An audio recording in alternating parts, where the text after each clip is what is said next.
Hello. Welcome to our community conversation on trans health issues as they relate to the themes presented in Southern Comfort. With that, I turn it over to Mike Slaton to introduce our esteemed panel of experts. Thank you all for joining us for the Southern Comfort Talkback. We hope you enjoyed the program. We want to thank our sponsors, Charlie and Carol Pye, for bringing this show to the virtual Pandora stage. And my name is Mike Slaton. I'm the Executive Director of the Louisville Pride Foundation, and I've been honored to be asked to moderate this talkback with our panel today.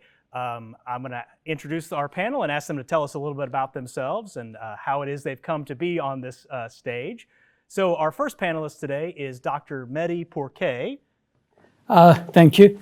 I'm Medhi Poorkay, and I'm endocrinologist in Louisville, Kentucky.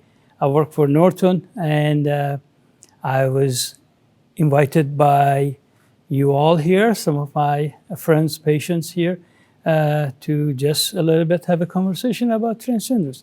And I'm honored that I'm here. And I cannot say how much I'm excited to be one of the docs that taking care of transgender patients, which I do not like to call them patients, but that's it. Well, thank you for joining us today. We also have Derek Guy, who is in the cast. Hi, everyone. My name is Derek Guy. I play Sam in Southern Comfort, as well as I am a HIV prevention specialist for the University of Kentucky in my very rare spare time. And we have Erin Smith. Hello, my name is Erin Smith. I am the Executive Director for the Kentucky Health Justice Network, and my pronouns are she, her, they, them. And I was invited by a good friend of mine, Kaysen, who plays Jackson in the play, as well as hyped up and supported by my friend Derek. And last but not least, we have Erica Fields, who is also in the cast. Hi, I'm Erica Fields, she and her. Those are my pronouns. And I'm in the cast. I play Lola. I was very honored to be given an opportunity to be in a play such as this. I'm a business person in Louisville, and also I'm a theater artist. I have many years of experience back in Minneapolis, where I was from. But it's fun to be here and be on this stage. And I should have shared my pronouns are he, him, or anything respectful. Would you like to share your pronouns, doctor? He, him. He, him. Yeah. And Derek? My pronouns are he, him as well. So let's just start with this one. Why is it important to share our pronouns? Anybody want to take that one? I think it's important on two levels. First of all, part of the trans experience for most of us, or many of us, the people I know, is the sense of who you really are, your true self, whatever you want to really call it. And a lot of that has to do with the gender that you truly identify as. And pronouns in pretty much every language define, how people perceive you. So by using the correct pronouns, when I said first, it's what the trans person would feel most comfortable with. But also secondarily, I think it's good for the community as a whole to recognize that not everyone looks as who they are. And so just having the respect to ask people what's your preferred pronoun shows that you care enough about them to really identify them the way they really feel comfortable. Awesome. Well, thank you for sharing that. My first question is going to be for Medhi and for Erin. You all are cisgender people that work closely with the trans community. You've had a chance to see the play last night, and it's set in rural Georgia in 1998. So were there any particular scenes or pieces of dialogue that reminded you of the healthcare barriers that trans people still face today? Most definitely. So one of the first scenes I remember clearly was just Jackson and Pops talking to each other, and then you learn that Pops is sick and that Pops has ovarian stage 4 cancer. And so watching it, the emphasis on the stage 4 portion was very telling, because cancer, of course, there's so many different types of cancer screenings that you can have and preventative care, but when you're trans, or even as a cis bodied Black woman, when you're someone who is a minority within the medical field, you don't feel empowered. You don't feel like, oh, I can just go to the doctor and be treated respectfully or be heard or feel heard. If I say something hurts or something doesn't bother me, my doctor is really going to care and look into that. So there's already a sense of discouragement with the medical field. So things like cancer and other illnesses can go undetected for a long time because of the way our healthcare system has been in the past, and still remains, currently struggles in how to address transness and how to address different illnesses and things that are common with varying races and ethnicities. So that really spoke volumes to me. I actually had a really close friend in the family who pretty much considered like my godmother, who was my godmother, who passed of ovarian cancer. And she found out way too late because she had horrible experiences at the doctor and just never wanted to go, never wanted to get her screenings. She had a lot of trauma, and none of those things were ever addressed. And she ended up also having stage 4 ovarian cancer and passed away. So just hearing the severity of the illness right off the bat told me so much, like there is a healthcare problem, because if you were comfortable going to the doctor, you would go to the doctor, you know. You have anything? I agree.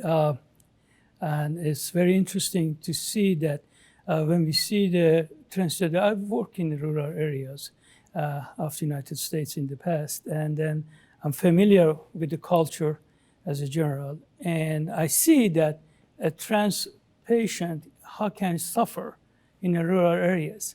Fortunately, in the bigger cities, we have seen a growing number of doctors that are open to see the trans patients. Because when we see a transgender patient and treat them hormonal and all of those other stuff, it's not just one person's job, it's a whole team job, because they will develop other diseases.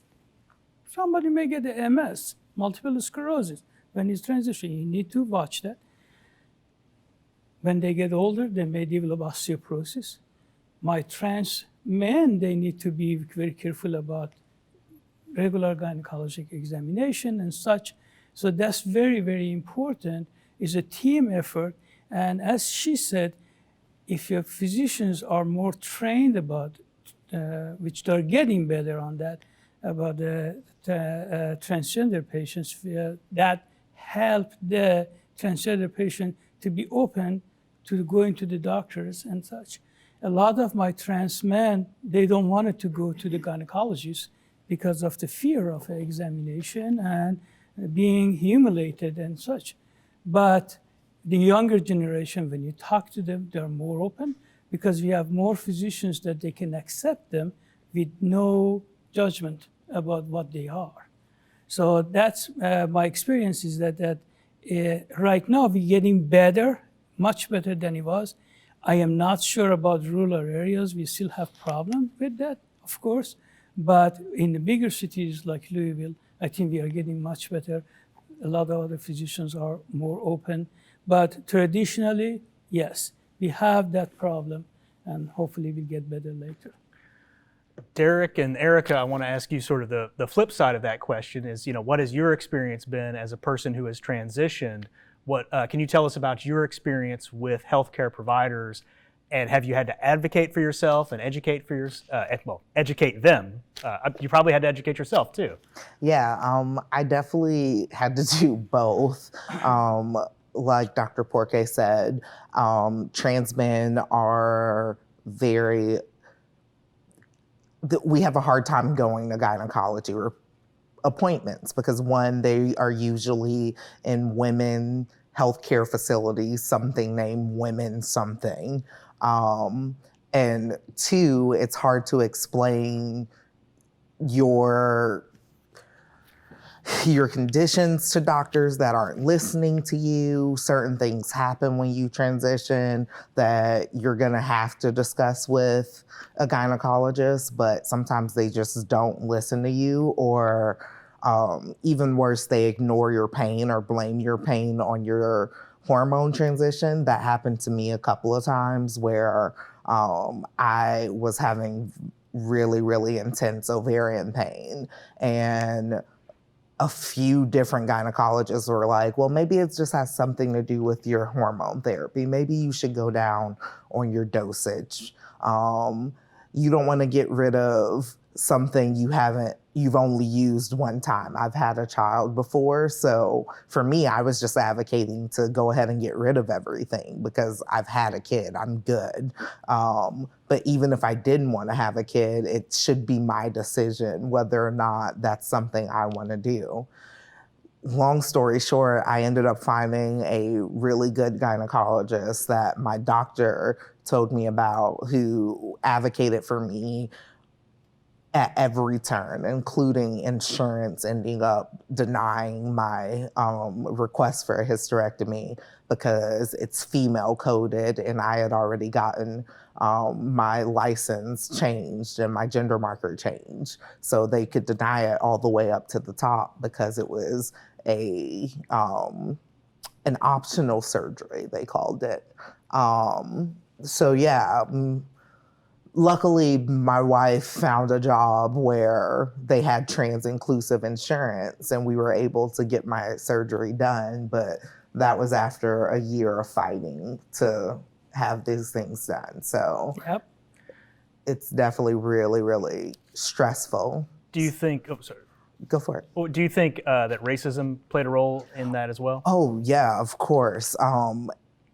Black individuals, especially Black individuals with vaginas, have a hard time advocating for themselves in gynecology appointments because it feels like they're not listening to your pain, they're not listening to your suffering, they're not listening to the fact that like you are going through something and they aren't you. And there's a sense of Black people should be stronger about certain illnesses or certain pain. So it feels like, oh, well, but you can handle that. That's not as bad as it could be.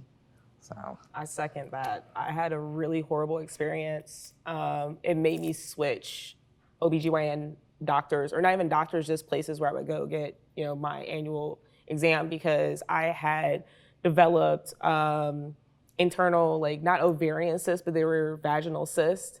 And I went to the doctor and I was in a lot of pain. I was in just sweating in pain. Like that's how much pain it was. And as soon as I went in and I told her what was going on, they immediately said, oh, this is herpes.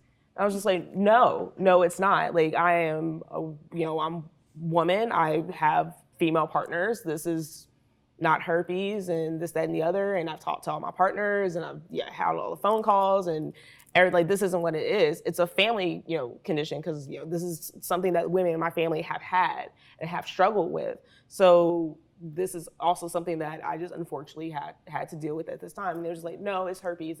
We're going to treat you for herpes. And they put me on this medicine. And a few days later, when the culture came back and all these other things, they said, stop taking the medicine because it could do harm to your kidneys.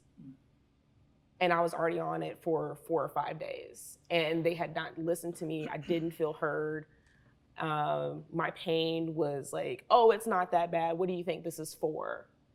In terms of just speaking, of me having sexual organs, like as a vagina, like, oh, if you're not used to this, like, how are you gonna get a man?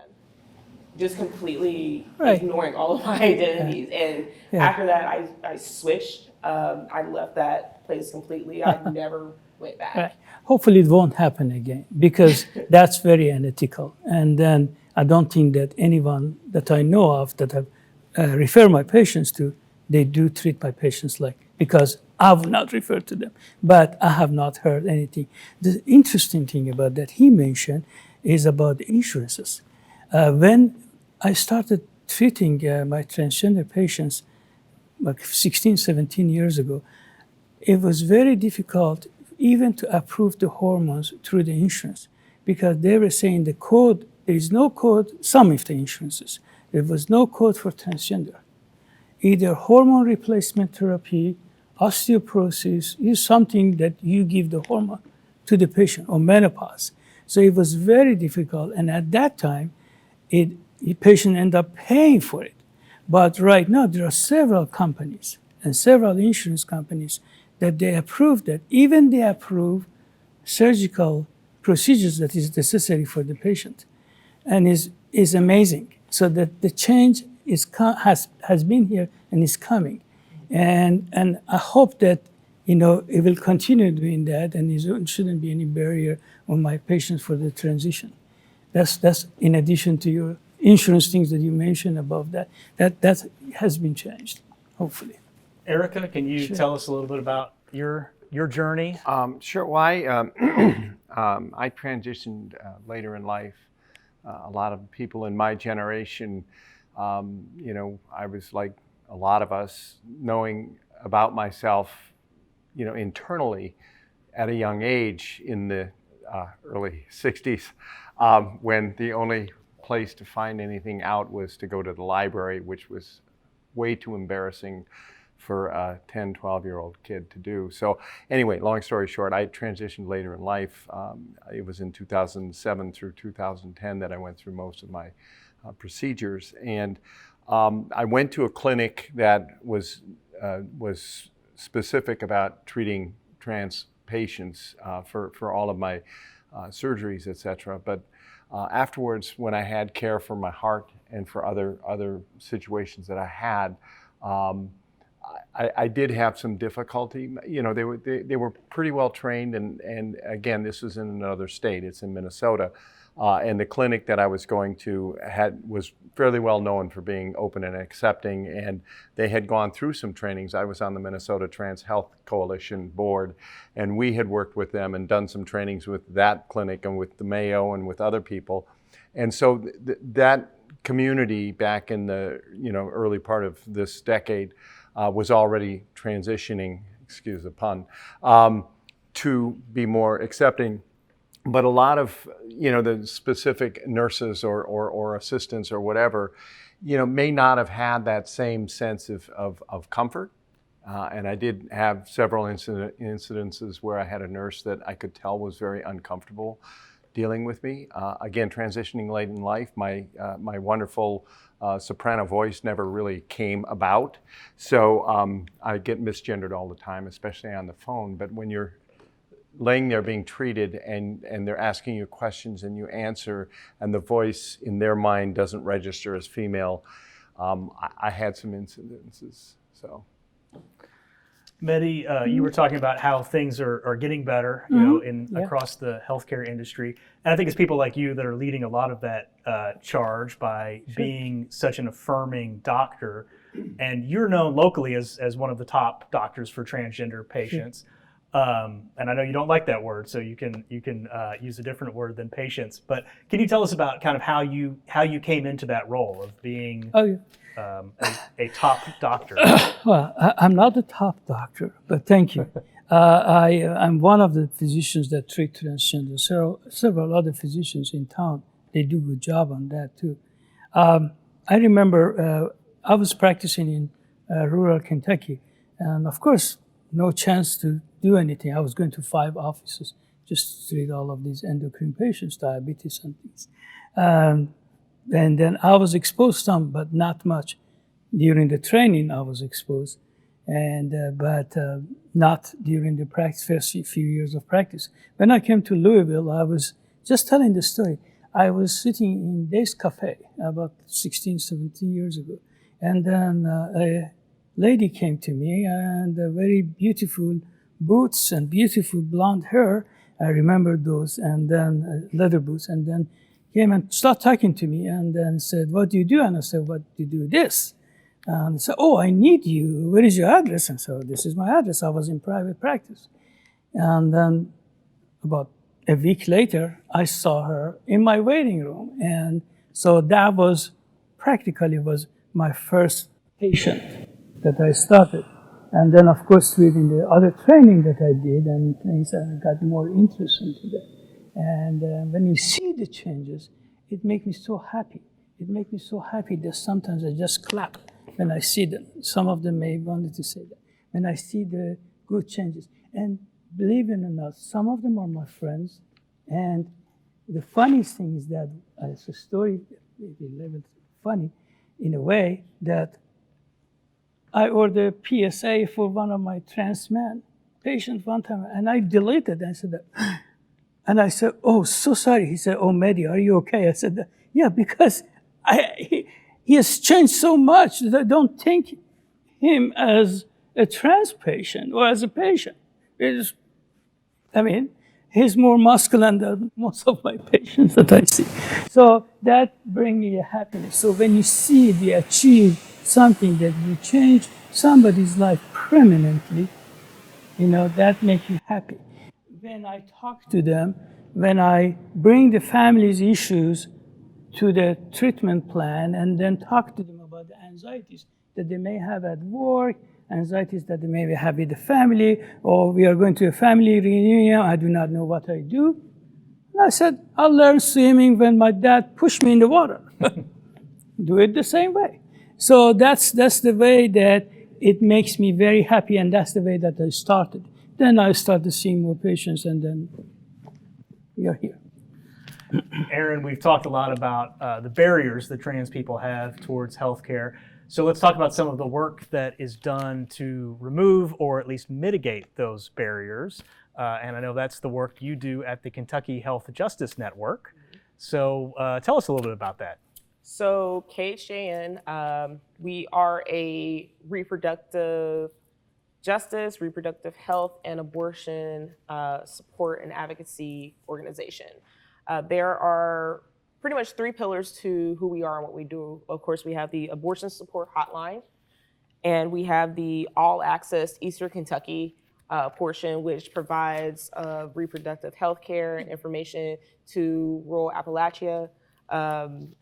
And we're trying to expand that to include parts of Central and Western Kentucky as well. And we also have our trans health justice portion, which is where a lot of our trans health focused issues and questions and requests come through. We have a hotline. We have a surgical grant, which we have people apply to. The surgical grant application is actually open right now. And you can apply through KentuckyHealthJusticeNetwork.org. And we also provide emotional support. We provide company, we provide transportation to appointments, someone to sit with you, someone to just talk to and provide information about HRT, information about going through name changes, what doctors recommended to handle whatever medical procedure or just need that you may have, and just kind of be that extra support for the trans community here in Louisville.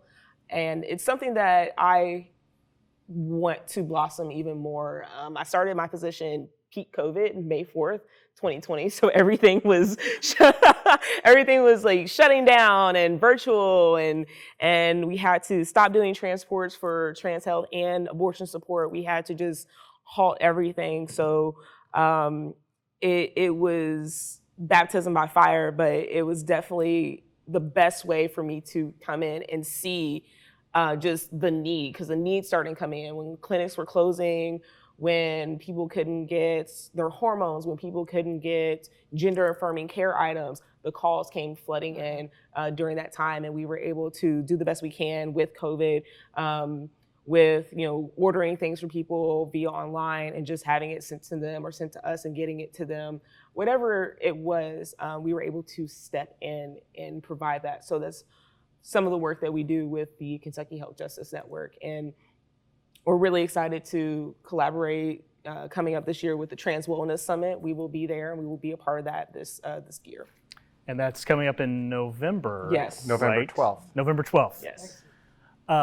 Erica, you mentioned you went to the clinic in Minnesota, and they were nominally affirming, but you had maybe some bad experiences or less affirming experiences with some of the staff.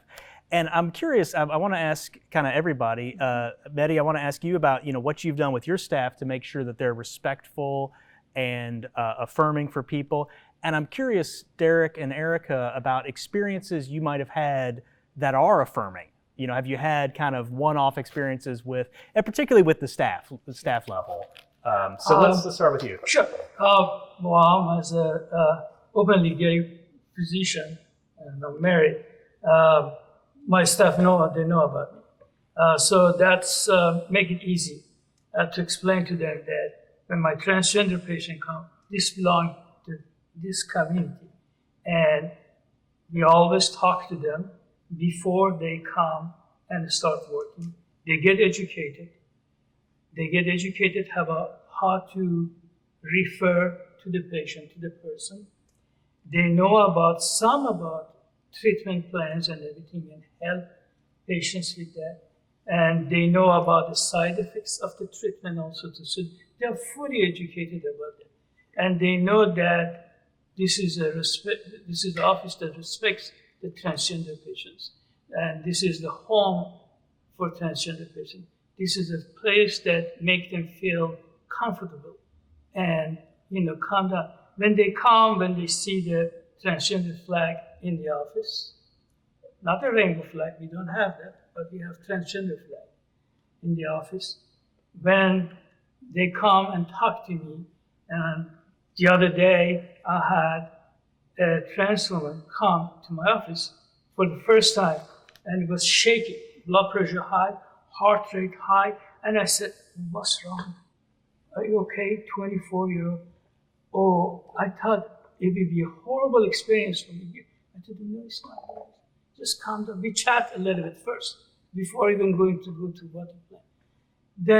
Then she said, "Can my mom come in too?" I said, "Yes, go ahead and bring her." So it's just like I told the girls, they're about mom. They talked to mom. It was like it's like a family surrounding the patient and the family.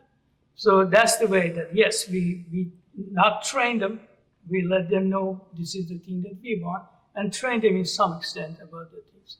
We don't bring anybody who hates us. So Derek, can you either generally or specifically, any kind of particularly affirming experience you've had?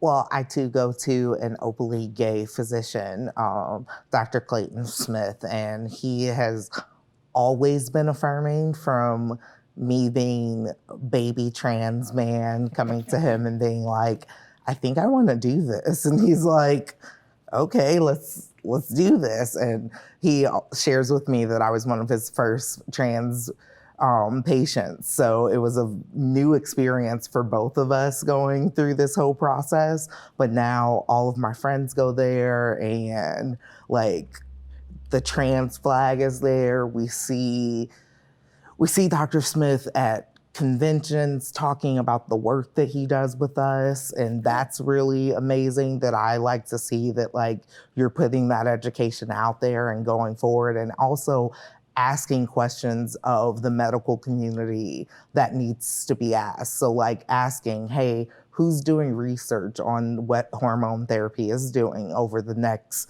10, 15, 20 years, so I can tell my patients with confidence, this may be something that you have to look out for. So I definitely appreciate everything that he does, and he always makes me feel seen. Awesome. Erica, anything you'd like to share? Well, since coming here, first of all, it was difficult to transition to a new system. It's a different system than what I was used to, and actually finding a doctor initially was a little difficult. But once I found and it was at Norton, there was a Dr. Simpson over at the Midtown Clinic that became my initial GP, and she is very open with the trans community and has a number of trans patients in that clinic. And I felt very comfortable there. And I did get my first referral to Dr. Poorkay from Dr. Balakrishna. And she was my first physician when I came here, and knew that I needed to have affirming care and care with someone who really understood the underlying needs of a trans patient. So I've been really lucky to find some pretty good care here. Awesome. Do you want to add anything, Erin? Yeah, and because I just shared like my story, like when I left that place, and I actually ended up going to Norton. I had Dr. Catherine Witherton all the way up until she retired, and she was wonderful. But then now the person I have now, she's Tiffany Boston, APRN, and she asked about my pronouns. She's very affirming, and she's thirsty for knowledge. So we hit it right off the bat. Excellent. And I've provided like information about KHAN, our hotline number, and my partner's a therapist. She asked permission if she could add my partner's name and practice to her therapy list so she can have Black women therapists on her list so she can give to her patients who ask these questions, because she's the type of person who just always wants to be prepared, and she's really affirming and wants to be that type of support. So, and I found that really, really comforting. And when I have friends or acquaintances that are looking for a doctor, I say, well, check with her, and if she can't find someone and you tell her what your needs are, she's going to find someone for you. So it's things like that that really provide affirmation in so many different levels, and me being a Black woman or a queer Black woman, and non-binary, and respecting that and listening to me as a person before a patient was just an amazing experience. And I want that for everyone. I know it's difficult and not a lot of us can get that, but definitely a positive, reaffirming experience after a poor experience. These make me happy. This make me happy because it gives me an idea that how the healthcare community is getting open to, Clay Smith is a young physician. Your APRN is a young physician, young practitioner. So these are giving me hope for future. That's very, very good. We are not talking about me, you. We're talking about 18-year-old. Mm-hmm. Even the pediatric range, they are being treated right now for the transgenders. We have that in our community too. And then so when they grow up, they'll be like, that's amazing. I want to move on a little bit because we got a lot to cover in a short amount of time. But one of the scenes in the show, Jackson starts outing people. And so I want to ask. Thanks, Kason. Right. It's important to know that actors are not their characters. I know. So Derek and Erica, can you all talk to us a little bit about outing and sharing people's birth name, or as it's sometimes known, their dead name, and what is that about, and why shouldn't we do that? Well, for me, it's interesting because I had a fairly long and successful career in a relatively male-dominated industry, the grain industry and the bourbon industry, and so many of my customers and clients and associates had known me for years as someone else. And when I transitioned, the biggest thing that I feared was, okay, I just started my own business, and I have all these customers and all these suppliers, and they've all known me, some for as long as 30 years, as someone else. And I have to write them a letter. I wrote them a personal letter, and I sent it to them.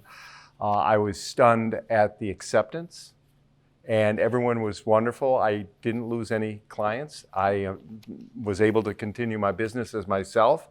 And but with that, all of them had known me for many, many years with a different name, a different identity, and everything else. So it was very easy for them to slip into it. And even today, people who I've known for most of my life will slip into it. And I'll correct them, and they totally get it, and they feel bad, but it's very understandable. On the flip side, people who feel that once you've transitioned, you're comfortable with yourself, you must be comfortable with everything that happened in your life. The reality is a lot of us would like to have most of that left behind. And the name is probably one of the most prevalent things that you want left behind. And so I think it's important for cisgendered people to understand that that is a very personal thing for each one of us. And we would prefer that it be something, if it's brought up, we bring it up. When you tell stories about your past, do you use your current name and pronouns? No, I don't. Well, yeah, I'm sorry. I don't use the old ones. I use my current name and pronouns. And usually when I'm referring to a story, even if I'm talking to someone about something that we did 20 years ago, I never really talk about the people other than us, and I use our names. I don't use I never refer to myself. I just say in my past, oh, do you remember that time when we did this, we did that? And I've really become very comfortable referring to a lot of the, interesting things that I'm old. So I've got a lot of stories from the past. Some are great, some are nightmares, but when I share them, I feel comfortable sharing them, and I've really learned and adapted to being able to include myself in those stories as myself. So this is where I say all trans people are not a monolith, because I'm completely different. I talk about my previous self as if she was dead. And that's just kind of how I just disassociate, I guess. But that's just, I also think that's because I transitioned fairly early in life. So I can kind of disassociate and be like, well, I'm reborn at 25. Let's do this. So for me, it's very different. I definitely talk and use her pronouns and her name for her life, but it's very different than Derek's life. So if I meet one trans person, I've met one trans person. And Right. I shouldn't probably assume that, okay, well, Like Derek the does it human this race. way. So Yeah. Like the human race. Wait, you all are you're people? What? How about that? Oh my God. Actually, transition is a spectrum. So not everybody go to the cliche of one thing. Because I have, body patients that they wanted to be this done. No, I want this done. There are some of my patients, like the trans women, stay married with their wives. So I have trans men that stay married again with their husband. I have triplet, together. I have people that, completely transition the couple, both of them. So it's a wide spectrum. And that need to give them a little bit open mind to the physician. So when you come, not everybody, for instance, wanted to have a sinus surgery.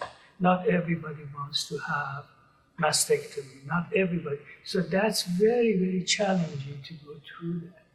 That gives you a variety of options for treating the patient. So not everybody getting the same treatment, as you know. And so that's another thing. So when you look at it, then the way that they reflect to the past life will be different. Well, to finish up here, I want to just kind of get everybody's takeaways from the show and thoughts. It's Pride Month. We see a lot of companies are very vocal allies this month, and maybe not the rest of the year. There's a lot of trans-focused legislation, almost all of it negative, across the country. So, what are your takeaways and thoughts? Let's start with you, Medhi, and we'll go on down the line. From the play and from. Yeah, I like it because I think I like to see more of these. And then it basically not only, as Erin mentioned, it's not only just the transgender patients that may get discriminated, is everybody else may get discriminated. So I think bringing up the issue up, it brings up a lot of thoughts and opinion and maybe solution to this. So seeing this coming up, it gives you an idea of what we need to do to prevent this in future. What we can do, not something happen in our community, in our city, in our state. So taking that to the rural area is very important also too. And the young physicians, young healthcare providers are the leader of this tonight. Thank you very much. Derek? My biggest takeaway from this musical is, of course, to respect trans people and respect whatever choices they've made, respect their family and what that family dynamic looks like, because this musical talks a lot about chosen family, and I think that that's a really, really beautiful, amazing concept that a lot of people don't necessarily respect. So my son calls everyone aunt and uncle, because that's just how my friendships have grown, because I lost so many people along the way, that this chosen family is really important to me. So I definitely think that that's something that should be a huge takeaway, and something that everyone should be able to pull away from this show, that chosen family is really important. Awesome. Erin? Yes, no, I love, just the conversations about chosen family. And after leaving the play the other day, I was just thinking to myself, the main two things that came to my mind was, I've had chosen family before I even identified as queer. Because one of my favorite cousins is not my cousin. We just grew up together, and that's someone who we've been in each other's lives for so long, but that is my family. That is someone who I've always considered my family. I have a few other cousins like that, and I have aunts like that and uncles like that. And how they've contributed to my life and my growth and development as a person is so important that I don't see myself being all that I am today without them. The second thing that really came to mind was just the importance of not just going to your regular healthcare appointments, but to have accessibility and to be affirmed within your appointments. And to go to doctors who understand, yes, this man has ovarian cancer, this woman has prostate cancer, this man has breast cancer, and to understand, yes, you still need to respect all of who they are, because this is the person you're treating, a person, not a patient, not a check, not a check mark on your daily routine. This is a whole person, so respect the whole person and recognize that. And especially surviving COVID, all of us survived COVID, something that could happen to anybody, is to remember that don't limit illnesses by people or types of people or gender or sex or anything like that. It can happen to anyone. So you should treat the illness and treat the person and care for the person. Erica? Well, from a theatrical perspective, as an actor, my dream someday is to play Lady Macbeth, Michael. But to be given an opportunity to play a role that has the rich, components that I can personally identify with. I was looking at the role early on, and I pulled out my journal from the beginning couple of years of my transition, and read a lot of the entries I had, because that's the stage that Lola is in, and it really connected me to the character, and gave me some real connection that a cisgender actor has with a cisgender role. But trans actors, for me to play Lady Macbeth, that's a great role, and I'd love it, Michael. But to be able to play a role that has the same core identity that you do is amazing. And I really want to applaud Michael and Pandora for putting this production on. It's been a 3-year process for them. Michael approached me 2 years ago. I had just moved here from Minneapolis, was very uncomfortable, getting along fine, but my view of Kentucky from the Minnesota lens was not the same as you people in Louisville know. And so I was uncomfortable. I said, I just couldn't do it. And Michael chose, and it wasn't just me, but he couldn't find the right characters to really fill the roles, because he wanted to be, honor the role with a trans actor, not with a cisgender actor playing a trans character. And so he put it off for a year. And of course, then we get our cast together, and we really did click immediately in the first rehearsals and meetings. But then COVID happened, and we had to delay it for a year. So this cast has really been together for over a year. And we had a hiatus at home, a number of Zoom connections. But to be able to do a play about the trans community and play a character that really speaks to you there needs to be more of it, but it's such a blessing. It really is. As an actor, this has been a phenomenal experience. Awesome. Well, thank you, everybody on our panel. Thank you for joining us. We want to thank Pandora Productions for bringing this to the stage, and thank our sponsors, Carol and Charlie Pye, for helping make this available. And thank you for joining us and buying tickets and watching and helping make it possible for Pandora Productions to bring LGBTQ stories to the stage for 25 years and going. So thank you very much.